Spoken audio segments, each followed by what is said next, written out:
Good morning all of student you. मैं Vijendra जाखड़े गुडा public education hub से online class में आपका स्वागत करता हूं। कोविड-19 के कारण, इस वैश्विक महामारी के कारण बोर्ड द्वारा निर्धारित समय था, उस समय के अकॉर्डिंग आपका एग्ज़ाम नहीं हो पाया।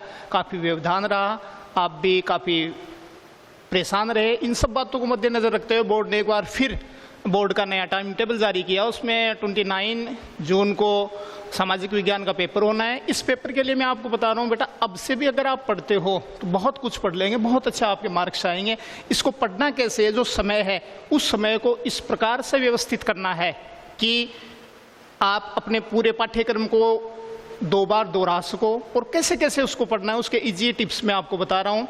आज हम पढ़ेंगे भूगोल पाठ में से। बेटा आपको इस पाठ को, पाठ संख्या है 13, अध्याय संख्या कितनी है, 13 है। परिवहन है, पाठ का नाम है परिवहन एवं संचार। इसमें संचार का पार्ट कम दिया गया है, परिवहन का विशेष करके दिया गया है। इस पाठ में से क्वेश्चन आते हैं वो 1-2 नंबर का लघुतरात्मक सेकंड डिजाइन का आता है, 1 नंबर का इस पाठ में से मानचित्र का प्रश्न आता है। इस प्रकार से कुल पाठ होता है 3 अंक का होता है। इस 3 अंक के पाठ में कौन कौन से क्वेश्चन अच्छे हैं, कैसे आएंगे, उनकी तैयारी कैसे करनी है, तो आप इस पाठ को आज से निर्धारित समय जो है, इस दिनांक से 1 जून से आपको इस पाठ को एक बार अपनी कच्ची पेंसिल लेकर के व्यवस्थित तरीके से बैठ करके और फर्स्ट लाइन से लेकर के लास्ट लाइन तक प्रत्येक लाइन आपको पढ़नी है। उसमें कोई जटिल शब्द आता है, कोई आपके दिमाग में क्वेश्चन बनते हैं, उन क्वेश्चनों का आप मेरे से पूछ सकते हो, मैं आपको शेयर उसका आंसर दूंगा। यहाँ से इस पाठ में से हम पढ़ते हैं। इस पाठ में परिवहन आता है। परिवहन में क्या होता है, इससे पहले 2 क्वेश्चन आते हैं। वो आपको एक प्रश्न पूछा जा सकता है कि ढांचागत, आधारभूत ढांचागत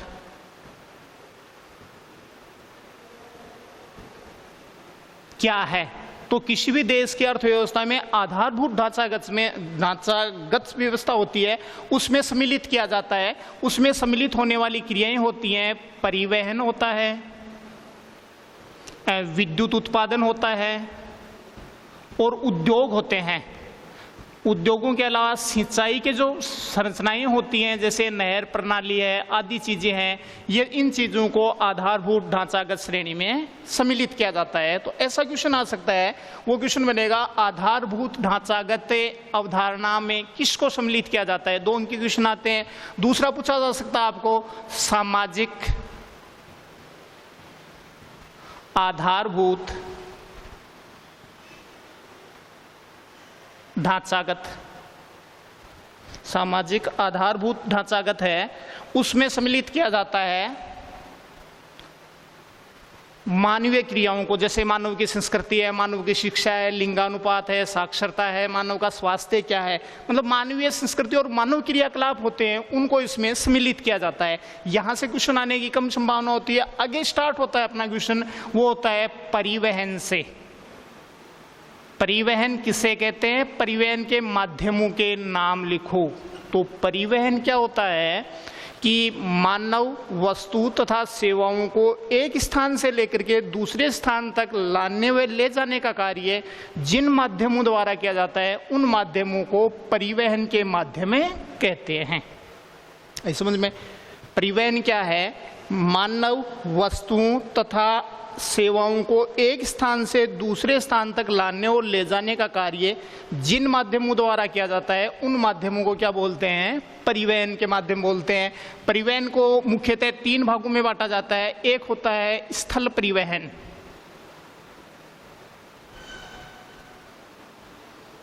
एक कौन सा होता है, स्थल परिवहन होता है। सेकंड नंबर पर होता है वो होता है वायु परिवहन होता है, और 3rd नंबर पे होता है वो होता है जल परिवहन। परिवहन को 3 भागों में बांटा गया है, स्थल परिवहन है, वायु परिवहन है तथा जल परिवहन है। ये 2 नंबर का क्वेश्चन हो गया। परिवहन किसे कहते हैं, परिवहन के माध्यमों के नाम लिखो। तो परिवहन क्या होता है कि वस्तुओं, मानव तथा सेवाओं को एक स्थान से दूसरे स्थान तक लाने और ले जाने का कार्य जिन माध्यमों द्वारा किया जाता है, उन माध्यमों को परिवहन के माध्यम कहते हैं। कि इनका वर्गीकरण कीजिए, स्थल परिवहन है वायु परिवहन है, जल परिवहन है। यहाँ पर हम स्थल परिवहन है, इस परिवहन को 3 भागों में बांटा जाता है। एक होता है सड़क परिवहन, दूसरा होता है रेल परिवहन,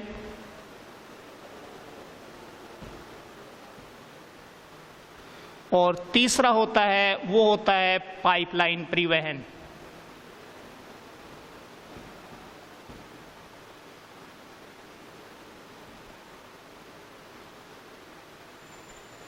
प्रश्न आएगा, वो आएगा स्थल परिवहन किसे कहते हैं। स्थल परिवहन के माध्यमों के नाम लिखो। तो स्थल परिवहन की वस्तुओं तथा सेवाओं व मानव को स्थल के ऊपरी धरातल की सतह पर लाने और ले जाने का कार्य जिन माध्यमों द्वारा किया जाता है वे माध्यम स्थल परिवहन के माध्यम कहलाते हैं। स्थल परिवहन में आती है सड़क परिवहन आता है, रेल परिवहन आता है और पाइपलाइन परिवहन आता है। अब यहाँ से वास्तविक मूल क्वेश्चन शुरू होता है, वो हम पढ़ते हैं सड़क परिवहन को। कौन से परिवहन को पढ़ेंगे? सड़क परिवहन को। सबसे पहले आता है सड़क घनत्व किसे कहते हैं। सुन के आएगा कि सड़क घनत्व किसे कहते हैं। सड़क घनत्व का मतलब होता है बेटा कि प्रति 100 वर्ग किलोमीटर में निर्मित सड़कों की कुल लंबाई होती है, उस लंबाई को सड़क घनत्व कहा जाता है। 100 किलोमीटर इधर गए, 100 किलोमीटर का दायरा लिया, 100 किलोमीटर का, और ये 100 किलोमीटर का दायरा हो गया। इसमें 10 किलोमीटर यहाँ निर्मित है, 20 किलोमीटर यहाँ है, 25 किलोमीटर सड़क यहाँ निर्मित है, 10 किलोमीटर यहाँ है, 50 किलोमीटर यहाँ है और 80 किलोमीटर यहाँ है। इन सब सड़कों का योग होता है, इन कुल लंबाई होती है, वो लंबाई क्या कहलाती है? सड़क घनत्व कहलाती है। भारत विश्व के सबसे सघन सड़क घनत्व वाले देशों की श्रेणी में आता है। भारत में सबसे कम सड़क घनत्व जम्मू कश्मीर का है और सबसे अधिक सड़क घनत्व आता है वो केरल का आता है। तो यहां से एक क्वेश्चन ये हो गया 2 नंबर का कि सड़क घनत्व किसे कहते हैं। सड़क घनत्व भारत के सबसे अधिक व सबसे कम सड़क घनत्व वाले क्षेत्रों के या राज्यों के नाम लिखो। तो सड़क घनत्व का आंसर दे देंगे कि प्रति 100 वर्ग किलोमीटर में निर्मित सड़कों की कुल लंबाई का योग होता है, उस योग को सड़क घनत्व बोला जाता है। सबसे कम सड़क घनत्व जम्मू कश्मीर का है और सबसे अधिक सड़क घनत्व है वो केरल का है। उसके बाद में प्रश्न शुरू होता है, ये इस साल के लिए काफी इंपॉर्टेंट प्रश्न है क्योंकि 2 वर्ष पहले आया था ये प्रश्न आया था, वो था सड़क परिवहन का महत्व। सीधा क्वेश्चन अगर आपको ऐसा दिया जाता है कि सड़क परिवहन का महत्व लिखिए या वर्तमान समय में सड़क परिवहन का महत्व क्यों है, तो सड़क परिवहन का सबसे अधिक महत्व क्यों है? नंबर 1 है कि सड़क परिवहन में लागत बहुत ही कम आती है। सड़क परिवहन में क्या होती है कि सड़क परिवहन सड़क को स्वयं को और सड़क पर चलने वाले वाहन होते हैं उनका निर्माण और रखरखाव किया जाता है, उस पर अन्य परिवहन के साधनों से लागतें कम आती है। नंबर 2 हो जाता है वो यह होता है कि उबड़ खाबड़ क्षेत्र होते हैं, उबड़ खाबड़ क्षेत्र होते हैं या फिर अधिक ढलान वाले क्षेत्र होते हैं, अधिक ढलान प्रवणता वाले क्षेत्र होते हैं, उन क्षेत्रों में भी सड़क परिवहन को आसानी से समायोजित या व्यवस्थित किया जा सकता है कि ऊंचे क्षेत्र हैं, अधिक ढाल वाले हैं, अधिक तिरछे क्षेत्र है, पहाड़ी क्षेत्रों में जो परिवहन संचालित किया जाता है वो सड़क परिवहन काफ़ी अच्छा होता है। नंबर 3 होती है वो होती है कम दूरी, कम यात्री और कम भार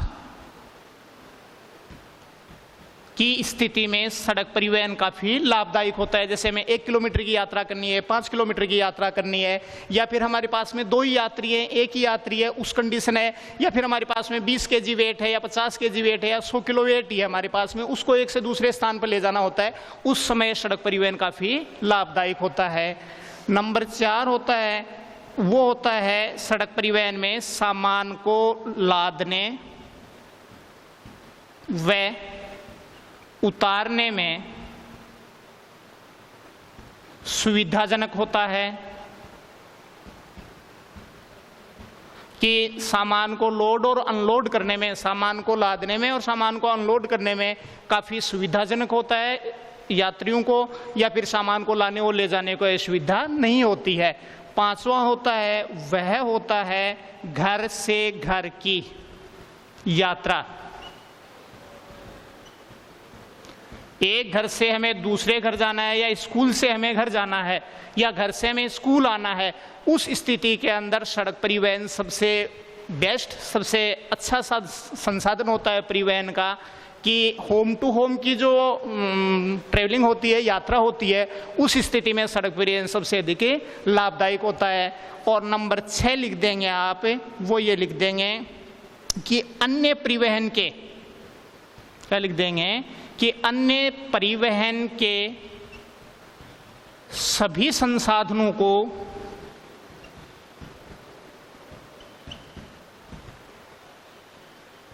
जोड़ता है।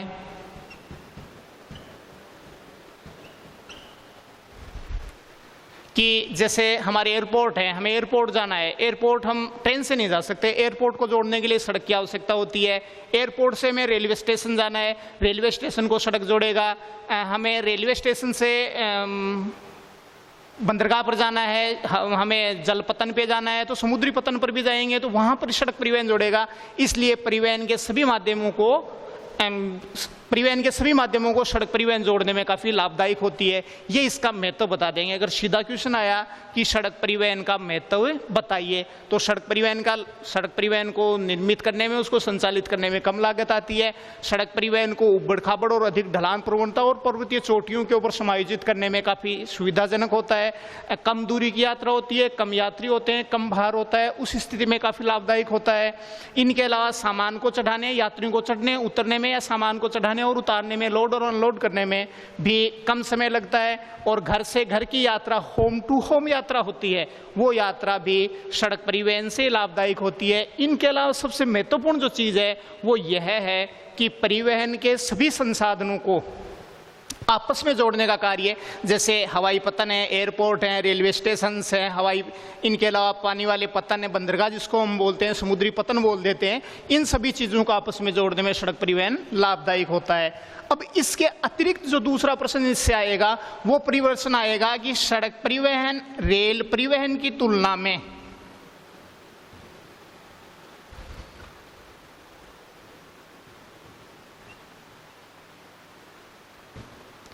कि रेल परिवहन की तुलना में सड़क परिवहन लाभदायक क्यों है। अगर तुलना करवाता है, उस स्थिति में अगर ऐसा क्वेश्चन आप लिखेंगे तो 2 में से 1 मार्क्स आपको गेन होगा। इसमें आपको रेल परिवहन लिखना होगा। इसमें कैसे तुलना करेंगे आप कि रेल परिवहन की तुलना में सड़क परिवहन लाभदायक क्यों है, तो इसमें आंसर ये लिख देंगे कि रेल परिवहन को निर्मित और संचालित करने में सड़क परिवहन से अधिक लागतें आती है। दूसरा लिख देंगे कि रेल परिवहन को उबड़ खाबड़ तथा अधिक ढलान वाले क्षेत्रों में समायोजित नहीं किया जा सकता। फिर लिख देंगे कि रेल परिवहन होता है वो कम दूरी, कम यात्री और कम भार की स्थिति में सड़क परिवहन की तुलना में अधिक धन व्यय करता है या सड़क परिवहन लाभदायक होता है। अगर हमें घर से घर की यात्रा करनी है, उस स्थिति में रेल परिवहन की तुलना में सड़क परिवहन लाभदायक होता है। रेल परिवहन होता है ये परिवहन के अन्य सभी माध्यमों को आपस में नहीं जोड़ता है, इसलिए सड़क परिवहन का अधिक महत्व है। अगर इस प्रकार से प्रश्न आएगा तो इन आंसर के अंदर आपको रेल परिवहन का साथ में व्याख्या करनी पड़ेगी।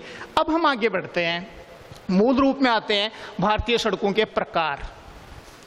भारतीय सड़कों के प्रकार अगर लिखा जाता है, हमें मुख्यतः 5 प्रकार की सड़कें भारत में पाई जाती हैं।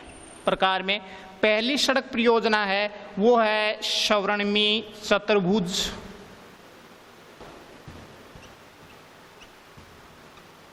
स्वर्णिम चतुर्भुज महाराजमार्ग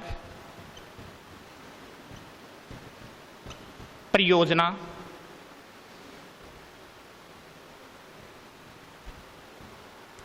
यह देश की सबसे बड़ी सड़क परियोजना है। प्रश्न आएगा, वो प्रश्न ये आएगा देश की सबसे बड़ी सड़क परियोजना का नाम लिखते हुए उनकी विशेषताएं लिखिए या ये कैसे व्यवस्थित है।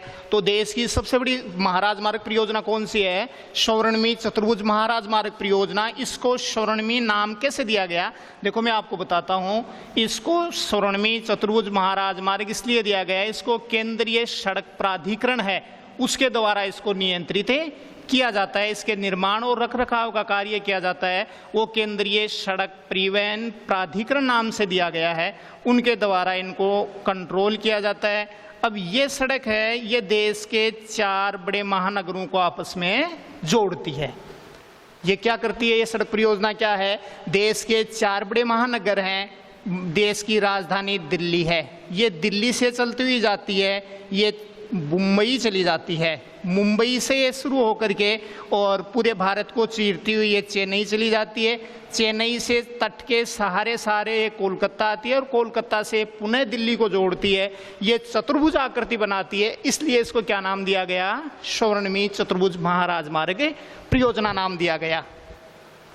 समझ गया मेरी बात। ये इसका आंसर क्या लिखेंगे, यह देश की सबसे बड़ी सड़क परियोजना है। इस परियोजना का महत्व इसलिए है कि देश की जितनी भी मेगा सिटी हैं,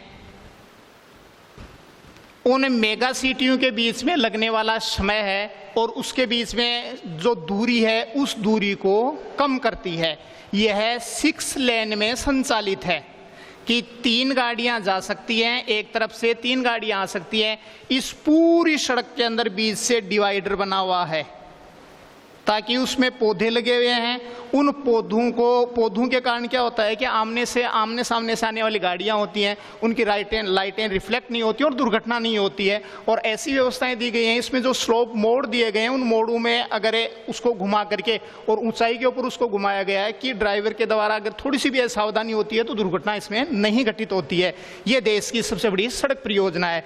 इस परियोजना में 2 गलियारे कॉरिडोर्स जिसको बोलते हैं, 2 गलियारे हैं। एक गलियारा है वो है उत्तर दक्षिण गलियारा, क्या नाम है, उत्तर दक्षिण गलियारा। इसको नॉर्थ साउथ कॉरिडोर्स भी बोलते हैं। नॉर्थ साउथ कॉरिडोर्स है, यह हमारे जम्मू कश्मीर के श्रीनगर से चलता है और भारत को चीरता हुआ यह पहुंच जाता है तमिलनाडु के कन्याकुमारी तक। कहाँ तक फैला हुआ है ये हमारे जम्मू कश्मीर के श्रीनगर से स्टार्ट होता है और दक्षिण में जाकर के कन्याकुमारी को आपस में जोड़ता है। दूसरा है वो है ईस्ट वेस्ट कॉरिडोर, यानी पूर्व पश्चिम गलियारा।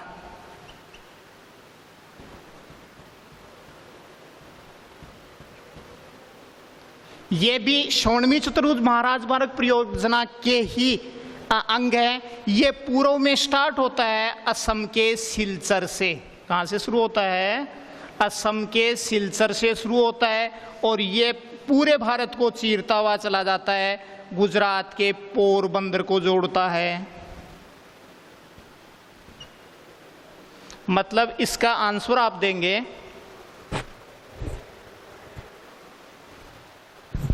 अब मूल प्रश्न आएगा और उस प्रश्न का आंसर कैसे देंगे। प्रश्न आएगा स्वर्णिम चतुर्भुज महाराजमार्ग परियोजना पर टिप्पणी कीजिए और उस टिप्पणी में आपको दे दिया 1 + 1 = 2 अंक। तो उस कंडीशन में आपको स्वर्णिम चतुर्भुज महाराजमार्ग परियोजना पर लिखना है, उसके बाद में आपको इन 2 गलियारों पर लिखना है।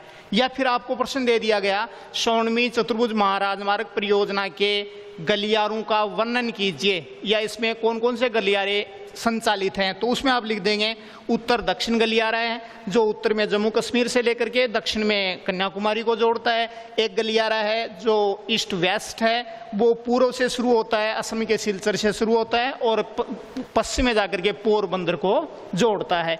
तो हमारा पहला बिंदु पूरा हुआ सड़क परियोजना में वो था स्वर्णिम चतुर्भुज महाराजमार्ग परियोजना। अगली सड़क को हम लेते हैं, उन अगली सड़कों में आती है दूसरी जो सड़क परियोजना आती है वह है राष्ट्रीय राजमार्ग।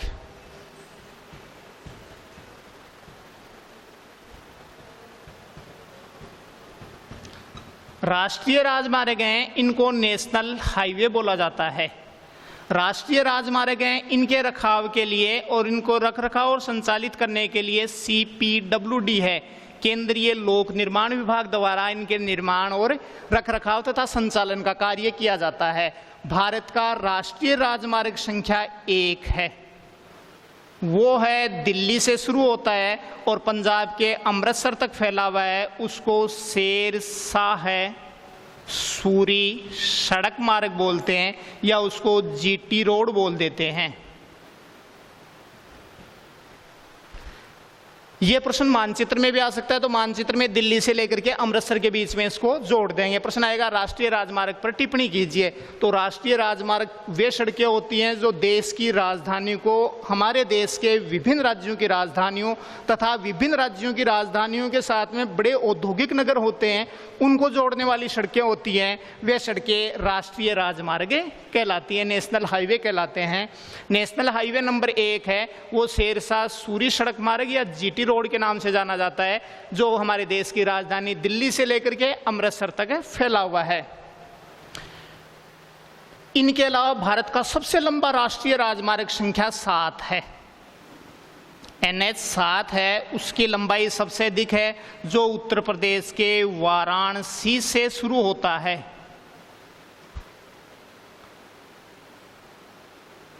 और कन्याकुमारी तक फैला हुआ है, जिसकी लंबाई है वो है 2369 किलोमीटर, 2369 किलोमीटर ये लंबा राष्ट्रीय राजमार्ग है। राजस्थान में सबसे अधिक राष्ट्रीय राजमार्ग लंबा है, वो राष्ट्रीय राजमार्ग संख्या 15 है। राजस्थान में सबसे सुखद और सबसे ये कहें कि वहाँ पर कोई प्राकृतिक आपदाओं से प्रभावित होकर के नहीं गुजरता है, और वो राष्ट्रीय राजमार्ग संख्या 11 जो आगरा से शुरू होता है, आगरा से भरतपुर, दौसा, जयपुर, सीकर, रतनगढ़ होकर के बीकानेर को आपस में जोड़ता है। यह है हमारा राष्ट्रीय राजमार्ग। इन पर प्रश्न आ सकते हैं। इसके अगला पढ़ते हैं। तीसरी सड़कें आती हैं, वो सड़कें आते हैं राज्य राजमार्ग। तीसरी सड़कें आ जाती हैं, वो आती हैं राज्य राजमार्ग, स्टेट हाईवे इनको बोला जाता है, स्टेट हाईवे इनको बोला जाता है। राज्य राजमार्ग वे सड़कें होती हैं जो एक राज्य की राजधानी को विभिन्न उसी राज्य के विभिन्न जिला मुख्यालय हैं उनको आपस में, जैसे अपन राजस्थान है तो राजस्थान से झुंझुनू को जोड़ने वाली, जयपुर से झुंझुनू को जोड़ने वाली, झुंझुनू से चूरू को जोड़ने वाली, चूरू से बीकानेर जोड़ने वाली, बीकानेर को जयपुर से जोड़ने वाली, इस प्रकार की जो सड़कें होती हैं एक राज्य की राजधानी को उस राज्य के विभिन्न जिला मुख्यालयों से आपस में जोड़ने वाली सड़कें होती हैं, वो स्टेट हाईवे कहलाते हैं। इनके निर्माण और रखरखाव का कार्य सार्वजनिक लोक निर्माण, वो तो केंद्रीय लोक निर्माण विभाग था, ये सार्वजनिक लोक निर्माण जिसको अक्सर हम PWD बोलते हैं, उनके द्वारा इनके निर्माण और रखरखाव का कार्य किया जाता है। उसके बाद में आती हैं चौथी सड़कें आती हैं, वो आती हैं जिला मार्ग। जिला मार्ग क्या होते हैं कि एक जिला मुख्यालय, जैसे जिला झुंझुनू है, झुंझुनू जिला मुख्यालय से उदयपुरवाटी, नवलगढ़, खेतड़ी, चिड़ावा, अलसीसर, मलसीसर, मंडावा, पिलानी, इन सब को आपस में जोड़ने वाली सड़कें होती हैं, वो जिला मार्ग कहलाती हैं। इन जिला मार्गों के निर्माण और रखरखाव का कार्य किया जाता है, वो जिला परिषद द्वारा किया जाता है। समझिए आप, प्रश्न आएंगे जिला मार्ग क्या है, इनके निर्माण और रखरखाव का कार्य कौन करती है। तो जिला मार्ग के लिए आप बोल देंगे कि एक जिला मुख्यालय को उसके अधीन आने वाली पंचायत समितियां, तहसील हेडक्वार्टर्स होते हैं, उनको आपस में जोड़ने वाली सड़कें होती हैं, वे सड़कें जिला मार्ग कहलाती हैं। इनके निर्माण और रखरखाव का कार्य किया जाता है, वो जिला परिषद द्वारा किया जाता है। पांचवी सड़कें हैं, वो सड़कें हैं ग्रामीण सड़कें। ग्रामीण सड़कें होती हैं, ये क्या सड़क कौन सी होती हैं कि एक पंचायत समिति को उसके अधीन आने वाली जितनी भी ग्राम पंचायतें होती हैं उनको आपस में जोड़ने वाली, जैसे अपनी पंचायत समिति उदयपुरवाटी है, उदयपुरवाटी के अधीन आने वाली 30-32 ग्राम पंचायतें होती हैं, उनको आपस में और उदयपुरवाटी को लिंक करने वाली सड़कें होती हैं, वे सड़कें ग्रामीण सड़क कहलाती हैं। इन सड़कों के निर्माण और रखरखाव का कार्य प्रधानमंत्री ग्रामीण सड़क योजना के तहत किया जाता है। जो कच्ची तथा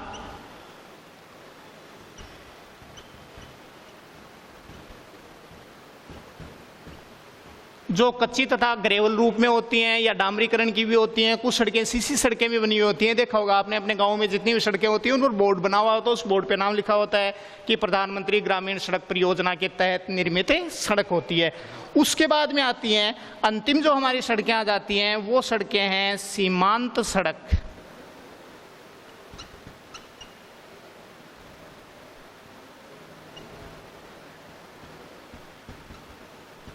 ये इंपॉर्टेंट है बेटा। इस साल का प्रश्न या तो आपको मिलेगा स्वर्णिम चतुर्भुज महाराजमार्ग परियोजना से या फिर मिलेगा आपको सीमांत सड़कों से कि सीमांत सड़क किसे कहते हैं। ये सड़कें होती हैं ये दुर्गम क्षेत्रों में, देश के जो दुर्गम क्षेत्र हैं। अब दुर्गम किसे कहेंगे? अब आपने देखा होगा इन सड़कों के बारे में कि देश की राजधानी बड़ी मेगा सिटियों को जोड़ने वाली सड़क हो गई स्वर्णिम चतुर्भुज महाराजमार्ग परियोजना हो गई। देश की राजधानी को विभिन्न राज्यों की राजधानी से जोड़ने के लिए नेशनल हाईवे हो गए। इनके अलावा राज्य की राजधानी को उसके जिला मुख्यालयों से जोड़ने वाली सड़कें स्टेट हाईवे हो गए।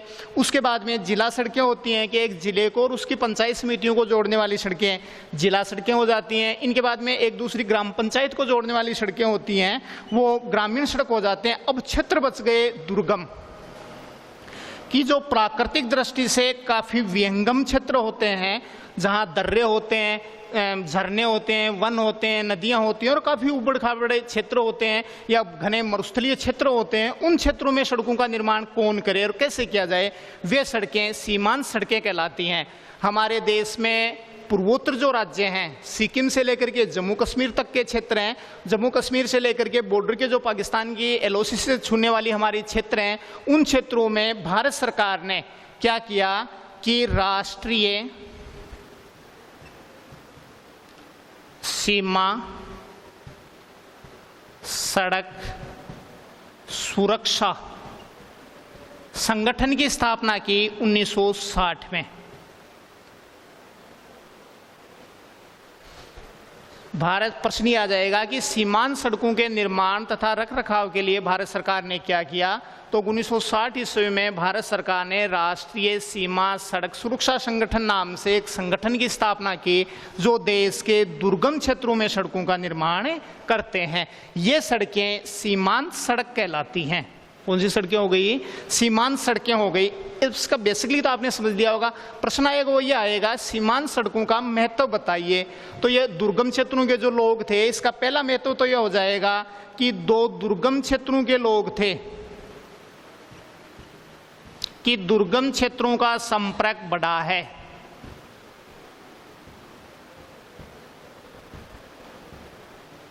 कि मान लीजिए दुर्गम क्षेत्र आपने देखे ना, जो अंतर्राष्ट्रीय सीमाओं के सहारे के क्षेत्र होते हैं काफ़ी विहंगम और खतरनाक क्षेत्र होते हैं कि 2 किलोमीटर के अंदर समतल धरातल आ गया, उसके बाद में 2000 फीट गहरी खाई आ गई, उसके बाद में 1 किलोमीटर का फिर रेंज आ गया, तो उसमें लोग निवास करते हैं। वो लोग आपस में मिलें कैसे कि 2000 फीट की गहरी खाई में जाओ, फिर ऊपर आओ, फिर इनसे मिलो, फिर खाई में जाओ। तो ये काफ़ी खतरनाक क्षेत्र होते हैं। इसमें भारत सरकार ने जो गहरी खाइयाँ थी उनके ऊपर पुल बना करके राष्ट्रीय सीमा सुरक्षा संगठन के माध्यम से सरकार ने इनको जोड़ने का प्रयास किया कि लोगों को दर्रों में नहीं जाना पड़ता, उनका रखरखाव और कार्य भारत सरकार करती है। तो इसका पहला बेनिफिट तो अपन को हो गया कि दो दुर्गम क्षेत्रों का आपस में संपर्क बढ़ा है। दूसरा क्या हो गया? दूसरा ये बेनिफिट हुआ इनका कि इन दुर्गम क्षेत्रों का देश के अन्य क्षेत्रों से संपर्क बढ़ा है कि अपने जो क्षेत्र हैं, मान लीजिए अपन राजस्थान में रहते हैं, अपना हिमाचल और जम्मू कश्मीर के जो दुर्गम क्षेत्र हैं उन क्षेत्रों के लोगों से कोई संपर्क नहीं था। आज हम इन सड़कों से जाकर के उनके साथ संपर्क हमारे बढ़ रहे हैं।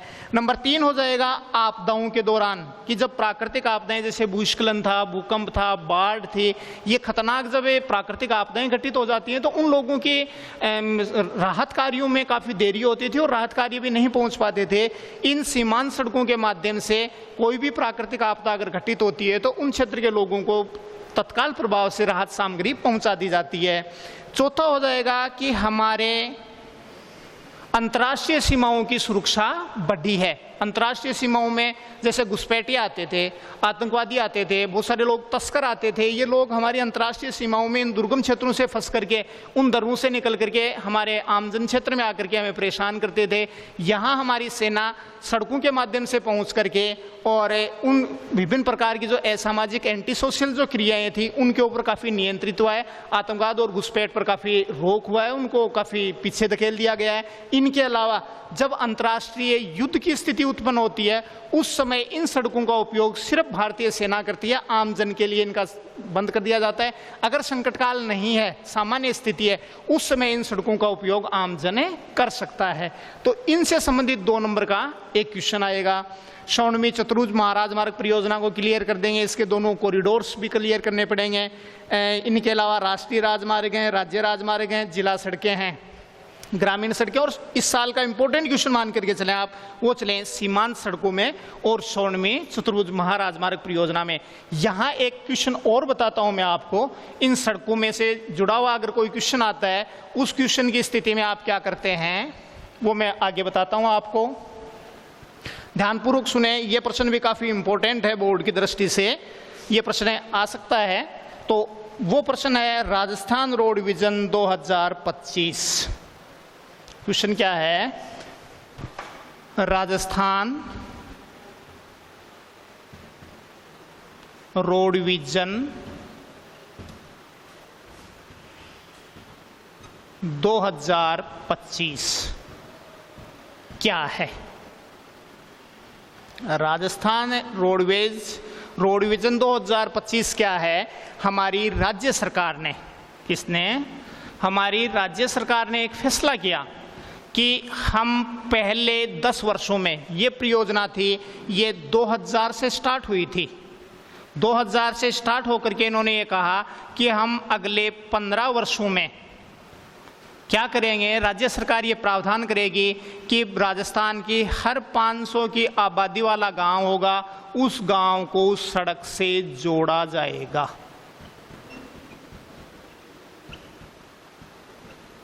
ये सड़कें कच्ची भी हो सकती हैं, ये सड़कें पक्की भी हो सकती हैं, काफ़ी पतली सड़कें भी हो सकती हैं। ये प्रावधान किया जिसके कारण क्या होगा कि राजस्थान के सभी ग्रामीण क्षेत्र हैं, जो राजस्व गांव हैं, वे सारे आपस में सड़कों से कनेक्ट हो जाएंगे। उसके बाद में मतलब 2015 तक पहुंच जाएंगे। 2015 के बाद से लेकर के आगामी 10 वर्षों तक जितने भी जो सिंगल सड़कें बनी हैं वो 2 लेन में जो सड़कें बनी हुई हैं उनको 4 लेन में, जो सड़कें काफ़ी घुमावदार और शहरों के अंदर से जा रही हैं उसको एक्सप्रेस वे में बदला जाएगा, फ्लाई ओवर बनाए जाएंगे और रिंग रोड बनाई जाएंगी। शहरों के अंदर नहीं जाना पड़ेगा, शहरों से बाहर जिन लोगों को बाहर जाना है, मान लीजिए जयपुर शहर है, सीकर से चल करके जो जा रहा है, जिसको अजमेर जाना है या जिसको मान लीजिए कोटा जाना है, कोटा जाएगा, वो शहर के अंदर से नहीं, वो रिंग रोड बनी हुई है, बाईपास होकर के वो सड़कें कोटा चली जाएंगे। अगर दिल्ली जाना है, जयपुर के अंदर नहीं जा करके बाहर से निकल जाएंगे, जिनको दौसा भरतपुर जाना है इधर से निकल जाएंगे, टोंक जाना है आगे जाना है, ये सड़कों से वो लोग निकल जाएंगे। ये प्रावधान किया गया था 2025 तक करेंगे। अच्छी तरीके से प्रश्न को समझना आप कि राजस्थान सरकार ने राजस्थान रोड विजन 2025 के तहत ये प्रावधान किया कि राज्य सरकार है वो 2000 से लेकर के पहले 15 वर्षों तक, 2015 तक सभी 500 की आबादी वाले गांवों को सड़कों से जोड़ दिया जाएगा। फिर इससे क्या होगा कि राजस्थान के सभी ग्रामीण क्षेत्र हैं वो आपस में जुड़ जाएंगे। अगले 10 वर्षों में यानी 2015 से लेकर के 2025 तक जो ग्रामीण सड़कें बनी हुई हैं उन सड़कों को सभी को चौड़ा किया जाएगा। अभी जो वर्तमान में जो सड़कें बन रही हैं आपने देखा होगा, जो वर्तमान में जितनी भी अपने गांवों में आसपास देखा होगा सड़कें बन रही हैं, वो सड़कें फुल चौड़ी बन रही हैं। उन सड़कों को पतली नाली के रूप में नहीं बना रहे हैं, वो बना रहे हैं जो सड़कें सिंगल बनी हुई हैं उनको किस में बदल देंगे? 2 लेन में बदल देंगे। जितने भी 2 लेन रोड बनी हुई हैं उन रोडें हैं उनको 4 लेन में बदल देंगे। 4 लेन सड़कें उनको एक्सप्रेस वे बना दिया जाएगा। फ्लाईओवर जो सड़कें हैं देखा होगा, फ्लाईओवर ऐसी सड़कें होती हैं जिनमें कट नहीं होते हैं। जैसे राजस्थान सरकार ने, केंद्र सरकार ने एक प्रावधान किया है जो चलेगी अपने जयपुर से और दिल्ली तक जाएगी, उसमें सिर्फ 2 कट आएंगे, या तो कोटपुतली में लोग नीचे आ सकते हैं या कोटपुतली से ऊपर जा सकते हैं या फिर सांजापुर में। इसके बीच में न तो सड़कों में आ सकती है, वो सड़कें 10 से 12 फीट होती हैं, वो ज़मीन से हाइट पर होती हैं कि पशु भी नहीं आ सकते उनमें, और गाँव के ग्रामीण लोग होते हैं या कोई सामान्य व्यक्ति होते हैं उन सड़कों को क्रॉस नहीं करें ताकि यातायात में बाधित नहीं हो, लोगों को दूरी कम, जो ज़्यादा दूरी है उसको कम समय में वो तय कर सकें। ये प्रावधान बनाए गए हैं। इससे क्या होगा कि राजस्थान के जितने भी खनन क्षेत्र हैं, कौन से क्षेत्र है? एक तो खनन क्षेत्र जुड़ जाएंगे आपस में, दूसरे हैं वो पर्यटक क्षेत्र जुड़ जाएंगे, इनसे और क्या होगा? खनन, इसके अलावा धार्मिक क्षेत्र आपस में जुड़ जाएंगे, इनके अलावा सामरिक दृष्टि से जो महत्वपूर्ण क्षेत्र हैं वो सारे के सारे क्षेत्र आपस में जुड़ जाएंगे। इससे राज्य सरकार को आर्थिक लाभ होगा। अगर राजस्थान सरकार इसको करने में पूर्ण होती है तो पूरे भारत के अंदर राजस्थान एक मॉडल और आदर्श राज्य होगा। अब इसके आगे आप क्या करेंगे, अब प्रश्न आएगा, उस प्रश्न का आंसर कैसे देंगे, इस चीज को देखो। अब मैं एक ले में बताता हूं आपको। वो प्रश्न होगा, आएगा राजस्थान रोड विजन 2025 क्या है, तो उसका आंसर आप क्या देंगे कि राजस्थान राज्य सरकार ने सन 2000 में एक प्रावधान, एक प्रस्ताव पारित किया। उस प्रस्ताव को राजस्थान रोड विजन 2025 नाम दिया गया। इस प्रस्ताव के अंतर्गत सरकार की ये योजना की प्रारंभिक 15 वर्षों तक, 2000 से लेकर के 2015 तक, राजस्थान के सभी 200 की आबादी वाले गांवों को सड़कों से जोड़ दिया जाएगा। उसके बाद में एक बार राजस्थान के पूरे ग्रामीण क्षेत्र सड़कों से कनेक्ट हो जाएंगे तो उसके बाद क्या होगा कि जो सड़कें बनी हुई हैं उन सड़कों को 2 लेन में बनी हुई है उनको 4 लेन में, 4 लेन एक्सप्रेस वे बनाए जाएंगे, फ्लाईओवर्स बनाए जाएंगे, जिसके कारण राजस्थान के धार्मिक, राजस्थान के ऐतिहासिक, राजस्थान के खनन क्षेत्र तथा राजस्थान के बड़े शहर और ग्रामीण क्षेत्र हैं, यह आपस में सड़कों से जुड़ जाएंगे, सघन जाल बन जाएगा। इससे राज्य को लाभ होगा, राज्य की आर्थिक स्थिति बढ़ेगी। इसके अगले एपिसोड में अपन पढ़ने जा रहे हैं, वो पढ़ेंगे हम रेल परिवहन। तो इसको आप ध्यानपूर्वक पढ़ेंगे। मैंने 2 क्वेश्चन बताए हैं इसमें, आपको 3 बता दिए। एक तो सड़क घनत्व किसे कहते हैं, दूसरा श्रोणीय चतुर्भुज महाराज मार्ग परियोजना क्या है, उस पर आप फोकस रखेंगे। उससे अगला आप रखेंगे सीमांत सड़कों का महत्व बताइए, और उससे भी इंपॉर्टेंट चीज रखेंगे, वो रखेंगे राजस्थान रोड विजन 2025 क्या है। स्वस्थ रहें, घर पर बने रहें और ऑनलाइन से जुड़े रहें। धन्यवाद।